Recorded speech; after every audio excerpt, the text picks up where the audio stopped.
કેમ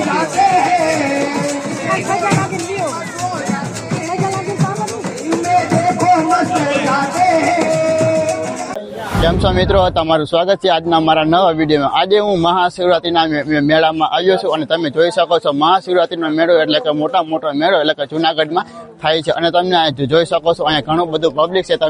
તમે જોઈ શકો છો સવારના 7 વાગ્યા છે અને 7 વાગ્યામાં ઘણું બધું પબ્લિક અહીંયા તમને જોવા પણ મળે છે અને જેમ ટાઈમ જતો જાય ને ત્યારે છે ને શિવરાત્રિના મહાત્રીના મેળામાં ત્યારે પગ મૂકવા જેવી પણ જગ્યા પણ હશે ને જો એવી પણ અહીંયા ઘણું બધું પબ્લિક અત્યારે પણ થોડું જોવા પણ મળે છે અને તમે સામે જોઈ શકો છો તે ગિરનારનો મોટો પર્વત છે અને ચારે બાજુ આપણે પર્વત તમને પણ જોવા મળે છે અને તમને આજના વિડીયોમાં હું તમને પણ ઘણો બધો શિવરાત્રિનો મહાત્રીનો મેળો છે હું તમને પણ બતાવવાનો છું એટલે કે તમે છેલ્લા લાગી વિડીયો પણ જોજો અને આ વિડીયોમાં હું તમને પણ શિવરાત્રિનો ઘણો બધો જે મેળો હશે હું તમને એ બધો પૂરો મેળો તમને આ વિડીયોમાં હું તમને બતાવવાનો છું એટલે કે વિડીયો તમે છેલ્લા લાગી જોજો।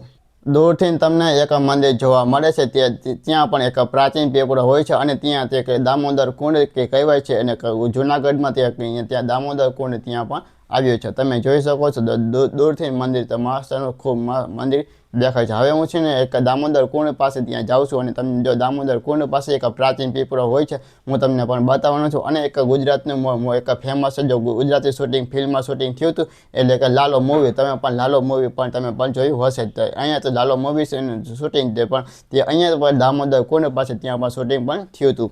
હવે હું તમને છે ને એટલે કે જો નીચે પણ જાઉં છું તમે જોઈ શકો છો દામોદર કુંડ પાસે ઘણું બધું પબ્લિક છે અને અલ્ટા પબ્લિક છે એટલે કે કુંડમાં પણ ત્યાં પણ નાય છે। તમે જોઈ શકો છો મંદિર એટલે કે મંદિરની નીચે તમે અહીંયા પણ પહોંચી ગયો છે નીચે। હવે જો તમને બસ જો સામે જો દિવાલ દેખાશે ને એટલે કે દિવાલ પાસે છે ને એટલે કે ત્યાં પણ પ્રાચીન પીપળો ત્યાં પણ હોય છે। હું તમને જો પ્રાચીન પીપળો છે તમને પણ બતાવું આમ તો જો સામે તમને દેખાશે જે પ્રાચીન પીપળો છે। હવે જો પણ નીચે પણ પહોંચી ગયો છે હું તમને ચારે બાજુ ફેરાવીને હું તમને પણ બતાવવાનો છું। અહીંયા જો ઘણો બધો પબ્લિક તમને પણ જોવા પણ મળે છે। એ હું તમને જો હવે હું જઈશ ને એટલે કે મેળાની અંદર તો કે મેળાની અંદર જો કે ત્યાં પણ કેટલું પબ્લિક જોવા મળે તો પણ ખબર નથી પણ આપણે જો મેળામાં જઈશું એટલે ખબર પડશે કે મેળામાં કેટલું બધું પબ્લિક છે। તો અહીંયા જો દિવાલ પાસે છે ત્યાં પણ એક પ્રાચીન પીપળો ત્યાં હોય છે બળતા છે ને એટલે કે કુંડમાંથી પાણી ભરીને પીપળામાં ત્યાં પણ પાવે છે પછી પીપળાને તે ગોળ આંટા ફરે છે અને જો પીપળા પાસે જો ઘણો બધો પબ્લિક નહીં હોય ને હું તમને પણ બતાવવાનો છું।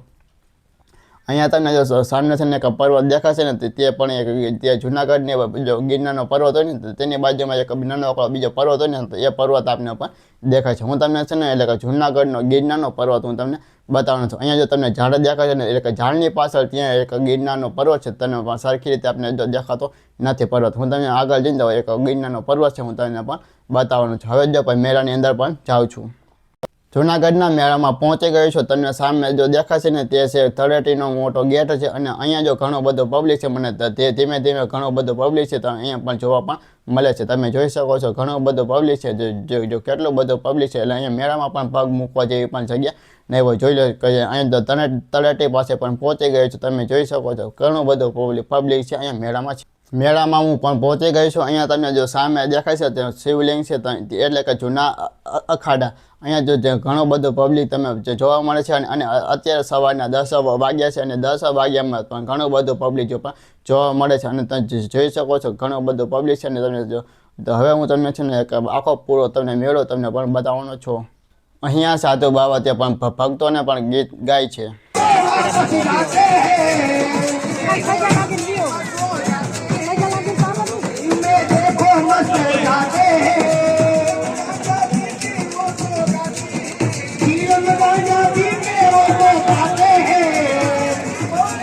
હવે હું ગિરનાર ચડું છું ને તમે જો ગિરનાર ચડો ને એટલે કે તમને આવી રીતના છે ને એટલે ઘણું બધું તમારી દુકાનનું તમને પણ જોવા મળે છે એટલે કે પણ જો ગિરનાર તો પણ પૂરો ચડીશ નહીં એટલે કે જ્યાં લાગી ચડી શકીશ એટલે ત્યાં લાગ્યું પણ ચડીને ત્યાં પણ જવાનું છે। એટલે કે આ ગિરનારના પગોથિયા ચડશે ને એટલે કે 10,000 પગોથિયા પણ ત્યાં તે ગિરનાર ચડવાના હોય છે। તમે જોઈ શકો છો અહીંયા જો દુકાન છે એટલે તમને આવી રીતના જોવા પણ મળે છે। ગિરનાર ચડતા મને અહીંયા એક વાંદરો પણ જોવા મળી ગયું છે એટલે કે તમે જો ગિરનાર ચડો ને એટલે કે 200-300 પગોથિયા તમે ચડો ને એટલે કે ત્યાં તમને છે ને કે વાંદરા તમને પણ ઘણા બધા પણ જોવા મળે એટલે કે તમને વાંદરા જોવા મળે ને એટલે કે તમારે વાંદરાના પણ ચાળા કરવાના નહીં એટલે કે વાંદરા બધા ખારા થઈને એટલે તમારી ઉપર પણ હુમલો પણ કરી શકે છે। એટલે પછી તો મેં અહીંયા જો ભાઈ 200 રૂપિયાનું ટી શર્ટ મેં બનાવ્યું છે એટલે કે જો મારી યુટ્યુબ ચેનલનો ફોટો છે અને જો તમે જોઈ શકો છો દુકાનમાં જો આવી રીતના ટી શર્ટ ઉપર એટલે કે તમે જે ફોટો બનાવો ને એટલે એ રીતના તમને ફોટો પણ બનાવી દઈએ તમને અહીંયાથી. પછી તો હું ભાઈ વિડીયો બનાવતો ભાઈ મેળામાં ગયો અને જો આપણે યુટ્યુબ ચેનલનો ફોટાવાળું ટી શર્ટ મેં બનાવી નાખ્યું છે અને જો અહીંયા બધા આપણે જોવે ને એટલે એમ થાય કે એટલે મોરબીથી ભાઈ યુટ્યુબવાળા ભાઈ આવી ગયા છે. અમે જોઈ શકો છો મેળામાં જ ભાઈ 1 વાગ્યું છે અને ઘણું બધું પબ્લિક ત્યાં પણ જોવા મળે છે. અને જો જેમ ટાઈમ જતો જાય ને એટલે અહીંયા પણ મેળામાં પબ્લિક છે એટલે વધતું પણ થાય છે અને પગ મૂકવા પણ જેવી પણ જગ્યા પણ હોય છે જ નહીં એવી પણ પબ્લિક છે. પછી તો ભાઈ મેળામાં ભાઈ બધી જગ્યાએ હું ફર્યો છું અને હવે છે ને એટલે કે મેળાની બહાર જાઉં છું અને પણ અહીંયા જો પણ મેળાની ઘણું બધું પણ ચાલીને પણ ઘણું બધું પણ જવું પડે છે. તમે જોઈ શકો છો કેટલું પણ જો 7 કિલોમીટર પણ એટલે છેટું પણ જવું પડે છે અને 7 કિલોમીટર પણ મેળામાં પણ જવાનું હોય છે. તમે જોઈ શકો છો અહીંયા પણ ઘણું બધું પબ્લિક છે એટલા માટે. આજના વિડીયોમાં આટલું જ હતું અને તમને અમારો વિડીયો પસંદ આવે તો લાઇક કરે, શેર કરે અને ચેનલને સબસ્ક્રાઈબ કરવાનું પણ ભૂલતા જ નહીં.